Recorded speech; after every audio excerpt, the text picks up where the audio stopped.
Afternoon, everybody. People of the press, my interview team, thank you for coming out. Thanks for coming in. If you're working overtime, thank you for working overtime. Miami. Wow. Another blown opportunity. It just... I was talking to the guys earlier and I said, guys, another winnable game. And you blew it. You blew it. So, happy birthday to me. 24 today. What do you think? Yeah. Alright. Go ahead and ask your questions, and I'm a lot calmer today than I was last night. These bastards owe me $21.14 because of a new TV remote that I use for watching these games, watching film, studying these players, podcasts, analysis, post-practice analysis, post-game show with Mikey and Paulie and all those guys, and Greg Bedard and Nick Cattles, all those guys. Patriots Global, shout out to him. I hope his channel exceeds all expectations, which it certainly has. Anyway, let's get into the Patriots here. Let's see what's going on here. Hey Jim, how are you? Hey Stephanie, how you doing? Good.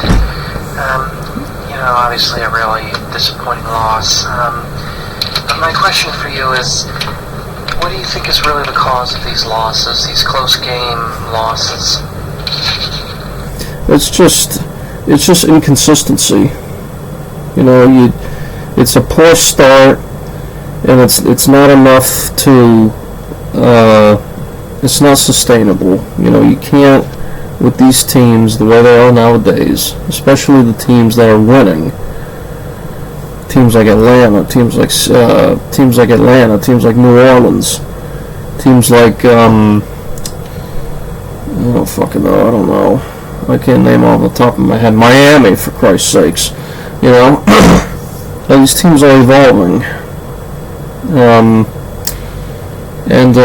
I think Bill is too conservative. I think he's like Vladimir Putin. His technology is so outdated. His tactics are so, undefendable, if that's even a word. They're just not good. They're not good enough. They're not good enough. So, alright. But it's just a lack of consistency. There's no startup in the offense. There's no urgency. There's no play calling IQ. Meaning, if it's 3rd and 21, you don't call a screen or throw a ball or design a play that involves a pass that does not go past the marker. Okay. In other words, if I'm looking at a 3rd and 37, I should not be looking at a dig. I should not be looking at a comeback. I should not be looking at a curl. Okay. That's just the way it is. But don't sit there and try to say, oh well, the defenses they'll be expecting the deep pass. Well, that's why we have gadget plays and systematic players and hybrids and all this other shit. Alright? But ultimately, it's a lack of consistency, and there's not enough build-up at the start of the game. There's no energy in the first half, and all the energy's in the second half. We're like a bunch of college students who try to cram in an essay 5 minutes before it's due. That's us. Alright? Thanks, Jim. No problem, Stephanie. Well, Coach. Hey, Mr. Fujimoto, how are you? I'm good, thank you. Good. So my question for you is, DeMar Douglas got benched, actually. After his fumble. Do you think it was really the correct move to bench DeMar Douglas with the progress he has been making training camp and preseason and up to now. Do you think it was really the right and necessary move to bench him? No, I wouldn't have benched him. He can't learn if he's not on the field. So, I mean, why bench him? Okay? I mean, don't sit there and say, oh, well, they'll go through it in practice, and then it'll translate to the game. Yeah, well, sometimes it doesn't, okay? And sometimes in order to really experience the real game, you have to experience the real game, okay? Which means the only way that he's going to learn is if you keep putting him out there. And he ran just a little slant, and then the way he ran laterally and just kind of, and then stopped, turned Xavier Howard inside out, and that was good, and that was a good move. But then Bradley Chubb, who frickin' Greg Bedard said is a nobody, even though he had a sack, he had a forced fumble. Bradley Chubb's a nobody. Okay, all right. Yeah, sure. T.J. Watt, yeah, he's a nobody. Okay, yeah. Fucking stupid crap. Anyway. But I understand we had two crappy offensive tackles out there. I understand. I don't know where the hell Mike was. He disappeared at some point. I don't remember seeing him every snap. It was Cole. It was Dave. It was Cole. It was Dave, and it was some other guy on the right side. But I don't think it was Mike. Calvin Anderson was there, and Vidarian was there. So maybe Mike was, but I could have swore they took him out at some point. But anyway. But yeah, I wouldn't have benched DeMario. Papa's a good kid. I really like DeMario. He's passionate about the game. He cares. He wants to learn. He's upset at himself for fumbling, which he should be. But, that's part of the game. It happens. Shit happens. Just move on to the next play. Move on to the next drive. And then when the game's over, move on to the next game. That's just all you can do is just move on. So, yeah, that's all. But I wouldn't have benched him. Not for the whole game. Maybe for a couple drives, but not for a whole fucking game. No, there's no way he's going to learn if he's benched. Thank you. Yeah. Hey Jim, what's up, man? Hey Dante, how you doing? I'm good. Happy birthday to you too. Thank you, Dante. Thank you, appreciate it. Yes, Jim, thank you. Thank you, Dante. Stephanie. Happy birthday. Thank you, Steph. Happy birthday. Thank you. Thank you, Mr. Fujimoto. Thank you, guys. Thank you, guys. I love this. Alright, you can go ahead, Dante. Yeah, Thanks, Devin. I appreciate you.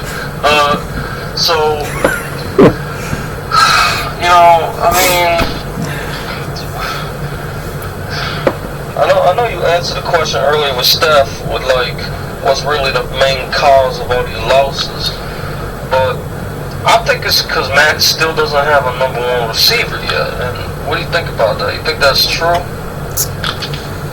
Yeah, I do.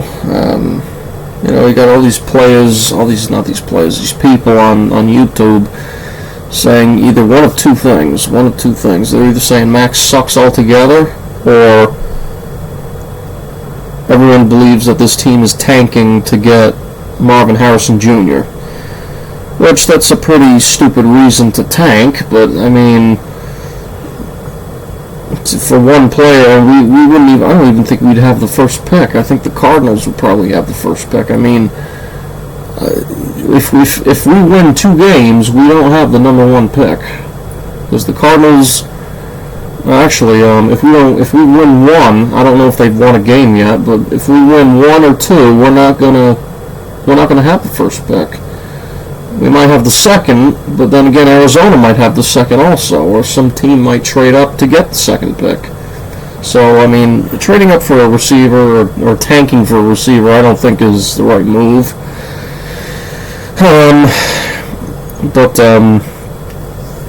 We obviously need that Jackson Smith-Njigba, that Chris Olave, Garrett Williams type of player, that Justin Jefferson kind of guy who can actually create frickin' separation with his route running and not just pushing off of people. And these throws are going to be so damn hard for Mac to make. Mac is as accurate as a laser when the person is wide the hell open. Okay? So, I said to the guys, I said, this team's not going anywhere if we don't have a number one receiver. So, whether you like it or not, team's not going anywhere without a number one receiver. Defense can only do so much. Offense can't do anything at all. It's like the fucking Tampa Bay fucking team with Leroy Selman. Leroy Selman was the one shining, what do you call it? Shining whatever the fuck. Silver lining, not shining lining. Silver lining. He was the only silver lining in the whole team because their offense was so trash. And that's how this team is. So, it sucks. I appreciate you, Jim. Happy birthday to you, man. Thank you, Dante. Hey, Coach Mario Andretti here. Hi, Mario. How you doing? Happy birthday to you, Jim. Thanks, Mario. Anytime. Always good working with you. So my question for you is, when are these idiots going to sign La'el Collins? I think this starting offensive line should be Trent and the left tackle. Left guard is Cole, and that's good. And then you got the center, Dave. Dave's been here a while. And you got Mike on the right guard, and then you got La'el Collins at the right tackle. And that's it. That's it. Why is it so hard? Well, you also got to remember, Mario, is that half these frickin' glass-made motherfuckers cannot stay healthy. All right. Trent and Cole are both playing with. Trent was out with a concussion.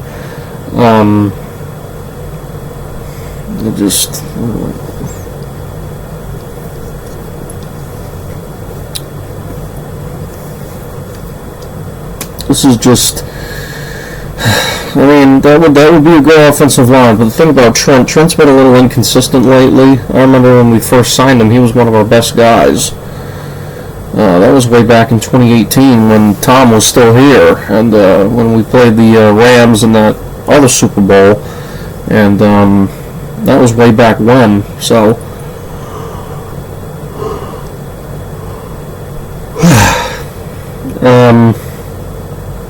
yeah, Trent is. I think Trent's good enough though when he's healthy. I think he's fine. Cole's still learning. Dave is obviously, strong guy. Mike, one of our best guys. And, La'el, it would be really, really nice to have La'el. It really would. Because right now we have no right tackle. So, I don't know. You signed Riley Rife, and I haven't seen one fucking snap out of him. I don't know if he got cut or what the hell, but I haven't seen anything out of him. So. Thank you, Jim. Happy birthday again. Thank you, Mario. Yep. Hello, Jim. How are ya? Hi, Melissa. How you doing? I'm good. Always great working with you. Happy birthday, hon. Thank you, Melissa. Thanks. Okay. Just last question. Tim, is that okay? Yeah, okay. Okay, thanks, Tim. So my question for you is regarding Juju. This lack of production, and I just heard a report earlier saying that he actually might have been cut because he's still injured, even though he said his foot was 100% and he feels fine. But the Patriots, I heard, actually might have end up cutting him. So I just wanted your thoughts on that. Yeah, I don't know where that report came from. I don't think it's legit, only because I don't think Bill would literally sign this guy for $33 million just to cut him.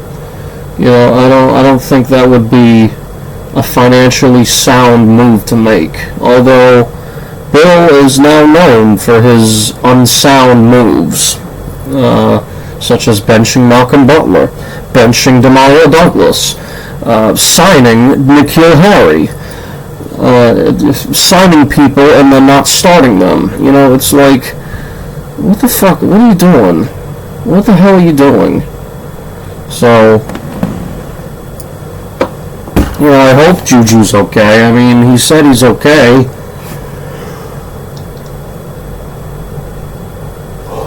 Y'all don't like crazy today, guys. Anyway, so yeah, I hope Juju's okay. I mean, he looked like he was all right last night. I mean, I don't know. I don't know. Said he was all right. I don't know. But Juju, another thing about him is people are saying he's not even our top 5 receiver, meaning 5th down the list, which to me, if it's Devontae and Kendrick and DeMario, then who's number 4? You know, it's not Keyshawn. It can't be. Over Juju? Fuck. What I would have done, I would have had Juju at number 1, and then Devontae at number 2, and then Kendrick at number 3, and then DeMario at number 4. That's what I would have done. At least Juju is one of the 2 guys on this team who's made a Pro Bowl. Juju, remember that one year he had like 1,700 yards? Yeah, remember that shit? And then Devontae a few years ago had like 1,200? Yeah. So, but the thing about these guys is that they're all one-hit wonders. They're not consistent. They're not Mike Evans. They're not Julio. They're not AB. They're not. Is Julio even playing still? Call his ass up. You know, I mean, what the hell are we doing here, guys? What the hell are we doing?